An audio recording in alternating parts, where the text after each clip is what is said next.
Hi students, welcome to week 5 of REL 202, Religion and Popular Culture. This is kind of a bridge lecture. I'm going to go over a little bit of what we've talked about in weeks 1 through 4 and then do a little introduction for week 5 and the final project. So in weeks 1 and 2, we read Feltmate's Drawn to the Gods, which covered 3 shows: The Simpsons, Family Guy, South Park. These shows, as we've talked about, engage religion and religiosity in the United States from kind of a U.S. white working class, in some cases middle class perspective. I don't like to collapse all of this into one, but the show draws on some kind of cultural well that requires familiarity with something that we could call cultural logic or broad common sense that really is this, working middle class white kind of consciousness. Of course, this is broad common sense. It's not the same as truth, but there might be a lot of truisms that these shows use to operate. And the main religion encountered in these 3 programs is Christianity in its many forms, although I'll certainly engage Judaism, Islam, to a lesser extent Buddhism, Hinduism, indigenous traditions, and new religious movements, the NRMs. The shows take on religion and truth claims, as comedy often does, and they're unleashing these social commentaries through humor. They're pushing back at all different kinds of boundaries. They're trying to provide some ruptures. We also talked about the many different kinds of media and modes of transmission that carry popular culture. And I've been creating a hive mind kind of document, a working document for us. So through the collective feedback. And so this week, if you haven't read through it yet, I emailed it and it's up on the message board. But I also posted a copy in the final paper folder, and I've been adding to it and trying to refine it a little bit as we go along. So hopefully it'll be helpful to you as you write your next paper and your final paper. So in week 3, we began reading Muslim Rap, Halal Soaps, and Revolutionary Theater. So these take us into other geographies and different kinds of popular culture. So in Feltmate's work, we were thinking about the way religion gets represented in popular culture and through these shows, the way that it can carry messages about other religions, poke fun at itself, can issue correctives and challenges, or even reclaim authority. That's something that popular culture is wont to do. So in Van Newkirk's work, this second book, she's up to something different. Newkirk and her co-authors are looking at artistic works that come from within particular religious subjectivities and milieus.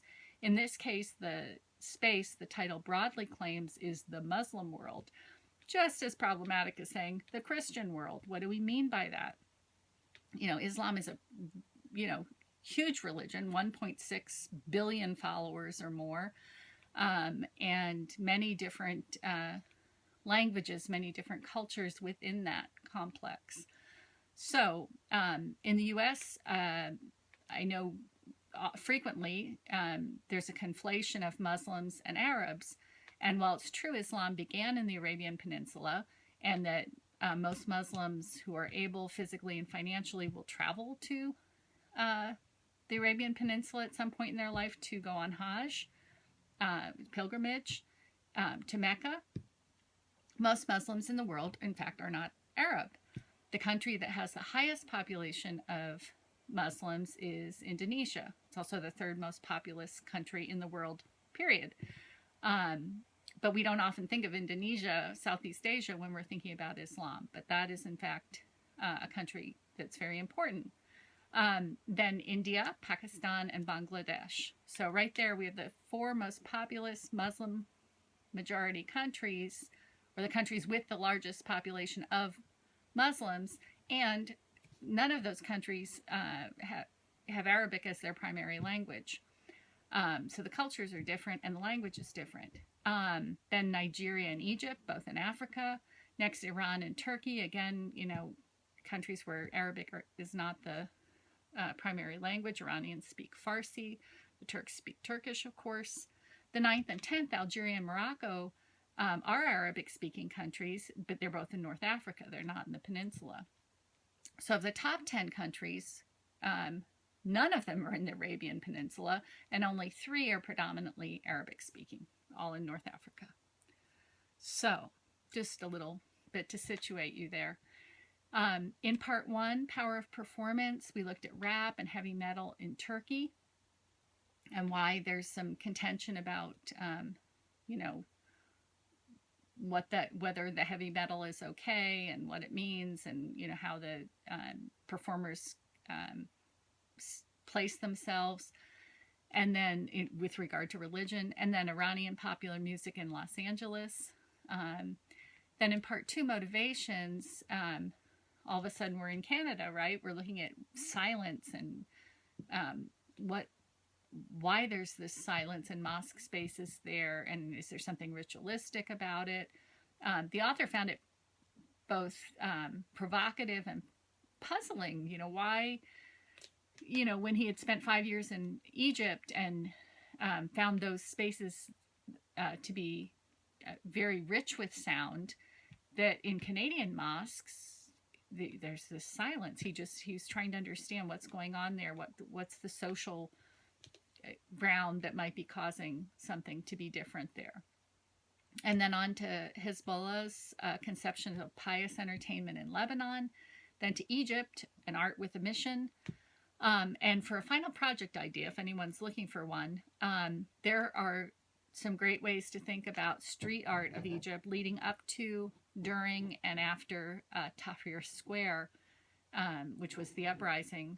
And I can point you towards some sources. So if anyone wants to work on that, I think that'd be a fascinating, paper or project for the final piece. Okay, so now we're headed into part 3 of the book, Staging the Body and the World Stage. We're going to return to Turkey, but this time to think about Islamic fantasy serials. And serial is just something in a series. So in this case, the author is using it just as another name for a soap opera, a daily or weekly program. Then we travel to an Iranian context to look at bodily performance and see how different bodily motions are framed either as, acceptable, safe, neutral, pious, as opposed to evil inciting. And then we're going to close with Sufisized music in Syria, which is poignant and painful given the devastation of Syria in these last years and the most recent tragedy there. So finally, be sure to read Martin Stokes afterwards. That's in the afterword.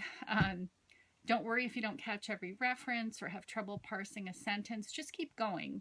Just roll with it. Take notes on vocabulary or concepts that are unfamiliar so you can add them to your working vocabulary, and take as much as you can. And about your first papers, I really enjoyed reading them. I think you did a great job.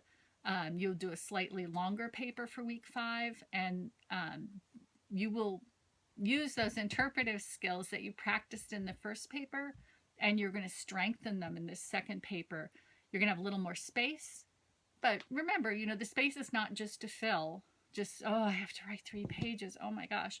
No, this is a gift to yourself. Trust yourself to think through some of the ideas and concepts and talk about things that interest you, what intrigues you about the piece that you've chosen.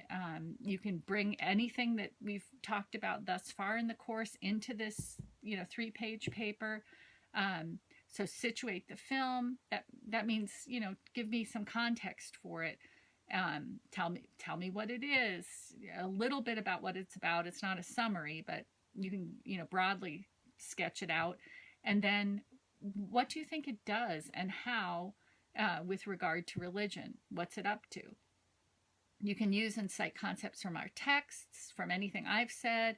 You can think about instances of contrast and compare with any of the materials that we've looked at. Draw on the data bank. I have loaded tons of stuff that you can, avail yourselves of. And then finally, I have posted information about the final project. So given the nature of the materials we're covering, I wanted to offer you broad options to create something outside the confines of a paper.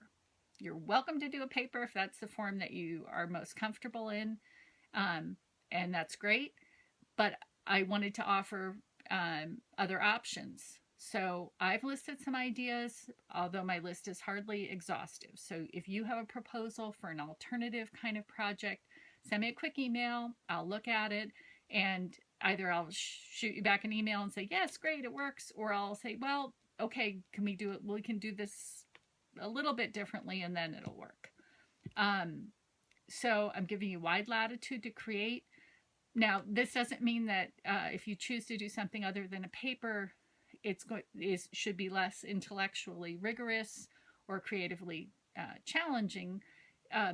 Work hard, be honest, bring your particular talents to bear, and find joy in the process. Okay, so I want you to have fun with it, but also to to work hard and to consider the materials that we've worked with, so that you're learning, you're growing through the process. Okay, all right, thanks. Bye bye.